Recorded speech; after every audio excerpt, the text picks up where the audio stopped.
राधे राधे। आज हम कार्तिक का अध्याय पढ़ेंगे 10वां।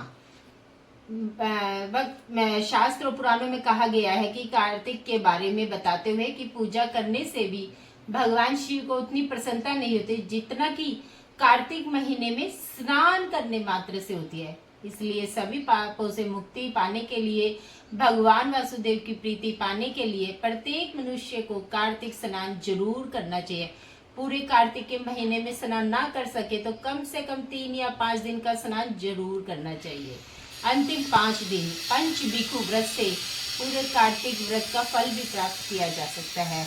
अब गणेश जी की वंदना करते हैं और गणेश जी की वंदना करते हैं और गणेश जी का मंत्र बोलते हैं।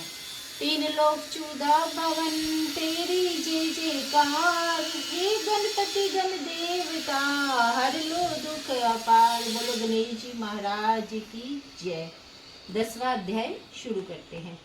राजा पृथु कहने लगे, हे महामुने, आपने कार्तिक मास में विष्णु भगवान की पूजा का महात्म्य सुनाया। इस मास में यदि अन्य किसी देवता का पूजन या व्रत होता हो तो वह भी कहिए। तब नारद जी बोले, हे राजन, अश्विन शुक्ला पूर्णिमा को ब्रह्मा जी का व्रत, कार्तिक कृष्ण चतुर्थी को गणेश जी का तथा अष्टमी व अमावस्या को भी लक्ष्मी जी का व्रत किया जाता है। जो कुंवारी कन्याएं कार्तिक मास में इस व्रत को करती है उन्हें सुयोग्य वर पति मिलता है। यदि विवाहित स्त्री इस व्रत को करे तो उसका सुहाग अटल रहता है। प्रातःकाल स्नान आदि से निवृत्त हो चंदन आदि से श्री गणेश जी का पूजन करे। फिर सायंकाल गणेश जी का पूजन करके चंद्रमा का उदय होने पर उसको अर्घ्य देवे। तत्पश्चात उत्सव मनाते हुए भोजन करे। अथवा सधवा स्त्रियों को अपने सुहाग की रक्षा के लिए यह व्रत अवश्य करना चाहिए। नारद जी बोले, हे राजा पृथु, अब हम इस व्रत का एक इतिहास तुमको सुनाते हैं, ध्यान पूर्वक सुनो। भद्रावती नगरी में सुधर्मा नाम का एक राजा था। उसके रविदत्त, सुशर्मा, जय शर्मा और सुभूषण नाम वाले 4 पुत्र तथा वीरमती नामक एक कन्या थी। सुधर्मा ने अपनी कन्या का विवाह देवव्रत के साथ कर दिया। वे दोनों प्रेम पूर्वक रहने लगे। एक दिन अचानक घर पर सर्प द्वारा काटे जाने से देवव्रत की मृत्यु हो गई। यह देख वीरमती जोर जोर से रोने चिल्लाने लगी। आवाज सुनकर उसके माता पिता, चारों भाई तथा पूर्ववासी भी वहां पर आ गए और देवव्रत को मरा हुआ देख समस्त नगर दुख सागर में डूब गया। उसी समय दुखों को दूर करने वाले पुलस्त्य मुनि भी वहां पर आ पहुंचे। राजा ने हाथ जोड़कर विनय पूर्वक उनसे पूछा, हे महात्मन, किस पाप कर्म के कारण मेरी यह कन्या विधवा हुई है?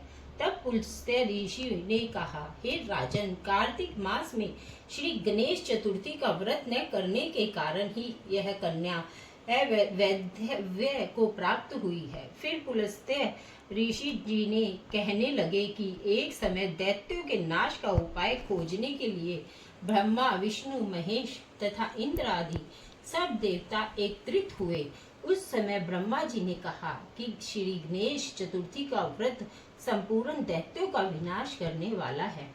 तब सब देवताओं ने कार्तिक कृष्ण चतुर्थी का व्रत किया, जिससे दैत्यों पर विजय प्राप्त हुई।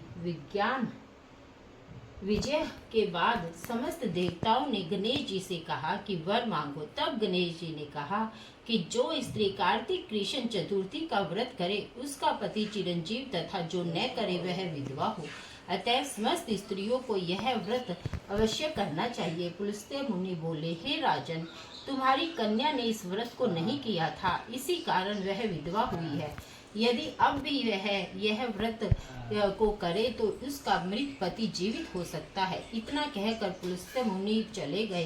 तब राजा ने अपने जमाता का शरीर तेल में सुरक्षित रखवा दिया।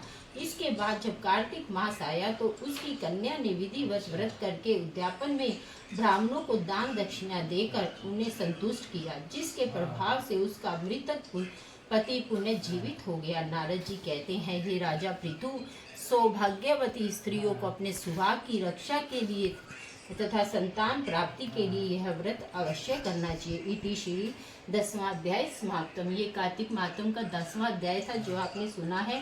और आप ऐसे ही सारे अध्याय सुनते रहिए, क्योंकि ये सारे अध्याय कार्तिक महात्म के शास्त्रों के अनुसार कहा गया है कि ये मनोकामना पूर्ति और फलदायी रहते हैं। तो इसीलिए आप सब जरूर सुने और पूरा सुने।